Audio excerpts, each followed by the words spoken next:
जब कोई शख्स दुरूद शरीफ ना पढ़े तो नबी करीम सल्लल्लाहु अलैहि वसल्लम ने नाराज़गी का इज़हार फरमाया है।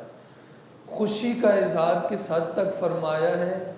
नबी करीम सल्लल्लाहु अलैहि वसल्लम ने इरशाद फरमाया, मेरे उम्मतियों तुम कसरत से दुरूद पढ़ा करो, तुम कसरत से दुनिया में मुझ पर दुरूद भेजोगे ना तो कल क़यामत के दिन जन्नत में अल्लाह ताला तुम्हें हुरें भी उतनी अता फरमाएगा।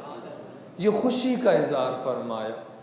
और फिर नाराज़गी का क्या इज़हार फरमाया कि मेरा नाम आए, मफ़हूम हदीस मेरा नाम आए, उम्मती सुन कर भी मुझ पर दुरूद व सलाम का नजराना न पेश करे, वो भूल गया तो याद रखना मेरे उम्मतियों, कल क़यामत के दिन जन्नत का रास्ता भी तुम भूल जाओ, जन्नत का रास्ता भूल जाओ। तो इसलिए जब भी नबी करीम सल्लल्लाहु अलैहि वसल्लम का नाम आए तो ज़रूर मोहब्बतों का इज़हार फरमाए कि तवक्कुल क्या है कि असबाब को इख्तियार किया जाए, इख्तियार कर कर जो नतीजा है वो किसकी ज़ात पर छोड़ दिया जाए? अल्लाह ताला की ज़ात पर। अब वो नतीजा अच्छा हो तब तो खुशी होती है, लेकिन अगर वो नतीजा गलत निकल आए, हमारी मर्ज़ी के मुताबिक ना निकले, हम कहें यार हमने तो मेहनत की, दिन रात लगाए, लेकिन नतीजा हमारी मेहनत के मुताबिक नहीं आया, तो वहाँ आपने नाराज़गी का इज़हार नहीं फरमाना, बल्कि आपने उस वक्त भी खुश होना है। क्यों? वो जो मामलात आए हैं तो वो किसकी तरफ से आए हैं? अल्लाह ताला की तरफ से। जब खुशी आई तो आप खुश हों कि अल्लाह ताला ने मुझ पर करम फरमाया है।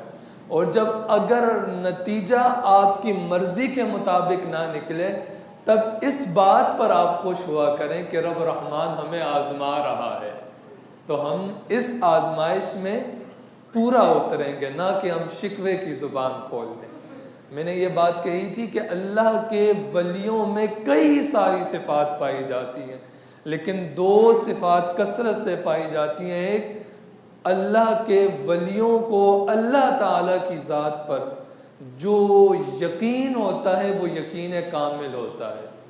और दूसरा, खुशी हो तब भी वो खुश रहते हैं, शुक्र अदा करते हैं, गमी पहुंच जाए, तकलीफ़ आ जाए तब भी वो खुश रहते हैं, ना शुक्री की ज़ुबान नहीं खोलते अल्लाह के वली। ज़िंदगी में मुझे और आपको भी खुश रहना है और दूसरों को भी अपनी ज़ात से खुश रखना है। और मैं और आप ज़िंदगी में खुश किस तरह रहेंगे, ये नबी करीम सल्लल्लाहु अलैहि वसल्लम ने इरशाद फरमाया।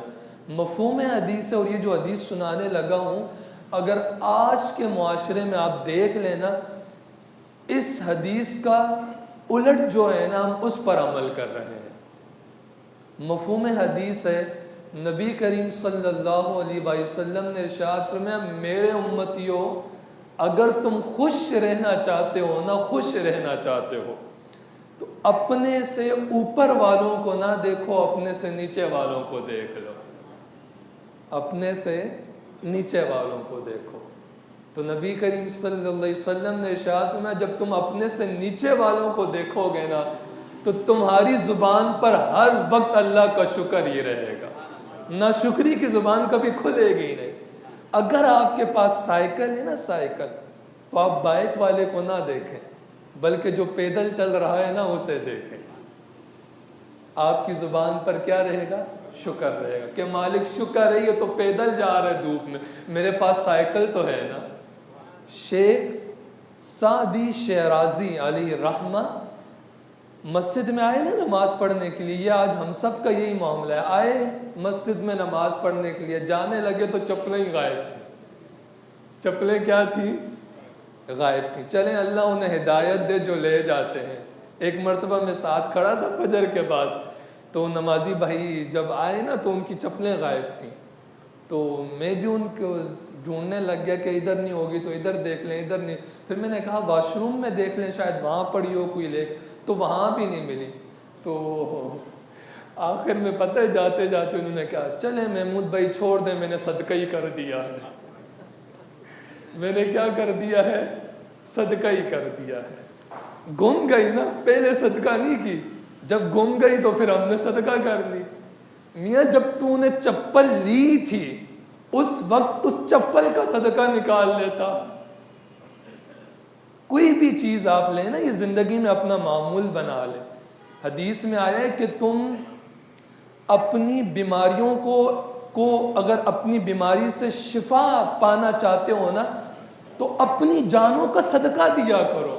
जब तुम सदका दोगे तो रब ताला बीमारी तुम्हें लगना ही नहीं देगा, लगना ही नहीं देगा। सदका कई सारी बलाओं को टालता है, टाल देता है। ये मिजाज ही नहीं है। जब गुम हो गई तब हमने सदका कर दिया। तो शेख सादी शिराजी भी आए ना तो चप्पल गायब।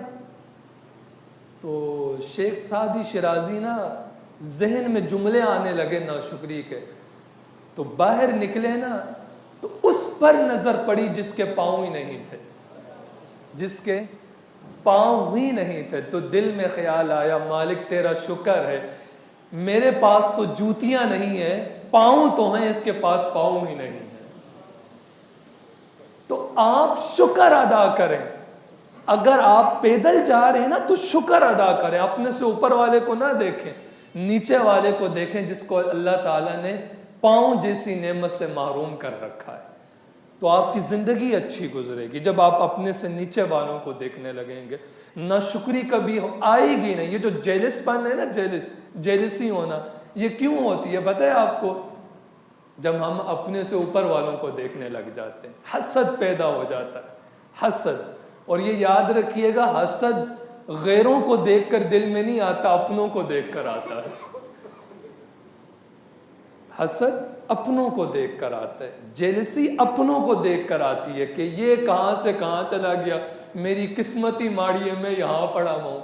मियाँ अपने से नीचे वालों को देख ले, खुश रहेगा। मदीने वाले महबूब हज़रत मोहम्मद मुस्तफ़ा सल्लल्लाहु अलैहि वसल्लम ने ये इरशाद फरमाया। जो अल्लाह के वली होते हैं ना, ये इस बात पर बाखूबी अमल करते हैं कि ये अपने से ऊपर वालों को नहीं देख। इनकी नज़रों में दुनिया की कोई हैसियत ही नहीं होती, कोई हैसियत नहीं है। बहलोल दाना, ये बड़े एक दाना शख्स गुजरे, हज़रत बहलोल दाना। तो या तो ये दरिया के किनारे बैठे रहते थे, दरियाए दजला, या ये कब्रिस्तान में अपना वक्त ज़्यादातर कब्रिस्तान में या दरिया के किनारे गुजारते थे। दुनिया की रंगीनियों से दूर रहा करते थे। तो ये कब्रिस्तान में बैठे थे तो हारून रशीद आया, ये बादशाह था। हारून रशीद आया ना, कहा, कहने लगा, वो बहलोल, हर वक्त तू या तो कब्रिस्तान में बैठा रहता है या दरियाए दजरा के किनारे बैठा रहता है। इन दो जगहों के सिवा तुझे कोई और जगह नहीं मिलती। कब्रिस्तान में बैठ कर क्या कर रहा है? आ ना तू मेरे साथ, आ जरा, तू दुनिया को देखना, दुनिया की रंगीनियों को देख, आ मेरा महल देख, शहर में आ जा, शहर वालों को देख, वो जिंदगी कैसी आलीशान गुजार रहे हैं। तो हज़रत बहलोल दाना ने ना कब्रिस्तान की तरफ इशारा कर कर कहा, कब्रों की तरफ एक जुमला कहा, बहलोल ने कहा, ओ हारून, शहर वाले तो सारे यहाँ आ रहे, मैंने शहर जाकर क्या करना है? तुम रोज आना, कंधों पे उठाकर शहर वालों को यहाँ लेकर आयो, मैंने वहां जाकर क्या करना है? तो अपने से नीचे वालों को देखें, हर मामले में अपने से नीचे वालों को देखें। ये जो अल्लाह के वली हैं ना, इनकी सोबत, उलमा की सोबत अगर आप इख्तियार करें और अल्लाह वालों की सोबत इख्तियार करने लग जाएं, तो ये जो हदीस मुबारक है ना, ये आपके जहन में रच जाएगी, बस जाएगी, दुनिया से आपका ताल्लुक कट जाएगा। पैसा जो है ना कमाना, ये मकसद नहीं है मियाँ, ये ज़रूरत है। हमने तो मकसद बना लिया इसे ज़िंदगी का। मकसद तो अल्लाह उसके प्यारे हबीब सल्लल्लाहु अलैहि वसल्लम को राज़ी करना है। ज़रूरत है, ज़रूरत के मुताबिक आप जाएं, कमाएं, लेकिन जब हय्या अला सलाह की आवाज़ आ जाए, फिर दुनिया को छोड़कर अल्लाह ताला के घर में आए। अल्लाह के वलियों का अंदाज इस अंदाज से कितना प्यारा था। बस ये आखिरी बात और फिर मैं आपसे इजाज़त चाहता हूँ, शुक्र का मिजाज बनाइए। हमारा यहाँ ये मसला है, जो हमारे पास नहीं है उसके पीछे भागे जा रहे हैं, जो है उसका शुक्र ही नहीं अदा करते। सूफिया फरमाते मियाँ जो है उसका तुम शुक्र अदा करने लग जाओ, जो नहीं है रब बिन मांगे तुम्हें अता फरमा देगा। जो है उसका तो शुक्र अदा करो ना, ये मिजाज ही नहीं है। अल्लाह के वली थे, वो बैठे थे, बादशाह आया और कहा कि हजरत आपका क्या हाल है, क्या हाल है आपका। तो वो अल्लाह के वली थे, उनका दांत टूटा हुआ था। कहने लगे बादशाह ये जो दांत है ना, रब की नेमतें खा खा के ये दांत टूट गया है, पर ये जो जुबान है ना, नाशुक्री से बाज ही नहीं आती, बाज ही नहीं आती।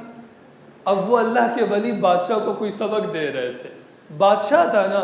फिर कहने लगा आओ ना यार मेरे साथ आप चले ना, दुनिया की रौनक देखें, आपकी यहाँ ज़िंदगी कैसे गुजर रही है। यहाँ ये रोड पर, ये गली में आप ज़मीन पर बैठे हैं, ये ज़िंदगी आपकी कैसे गुजर रही है। तो वो अल्लाह के वली मुस्कुरा कर कहने लगे बादशाह कुछ तेरे जैसी गुजर रही है, कुछ तुझसे अच्छी भी गुजर रही है। तो वो बादशाह कहने लगा तूने मेरे मोहल्लात नहीं देखे, मैं बादशाह हूं, तू मुझे जानता नहीं है। तख्ते सिकंदरी पे वो थूकते नहीं है, बिस्तर जिनका आका आपकी गली में लगा हो, क्या जरूरत है हमें। तो बादशाह हैरान हो गया, मेरी जैसी और मुझसे अच्छी जिंदगी भी। तो बादशाह ने पूछ लिया बताएं तो सही, मेरी जैसी और मुझसे अच्छी जिंदगी कैसे गुजार रहे। तो वो अल्लाह के वली कहने लगे मियाँ जब आप जाते हैं ना बिस्तर पर, फूल बिछाते हैं ना नीचे, कहा हाँ हम फूलों पर जाते हैं। कहा जब रात को आप फूलों के बिस्तर पर जाते हैं, आपकी आँख लग जाती है और मेरी यहाँ ज़मीन पर आँख लगती है, तो उस वक्त आपको नहीं पता होता कि मैं फूलों पर सोया हुआ हूँ, और मुझे ये नहीं पता होता मैं ज़मीन पर सोया हुआ हूँ। तो बादशाह उस वक्त तेरी और मेरी ज़िंदगी अच्छी गुजर रही होती है। क्यों? एक जैसी, क्योंकि दोनों को नहीं पता होता हम कहाँ सो रहे हैं। तो बादशाह ने कहा मेरे से अच्छी ज़िंदगी कैसे गुजर रही है, शुक्र अदा कर, शुक्र अदा करें अल्लाह का।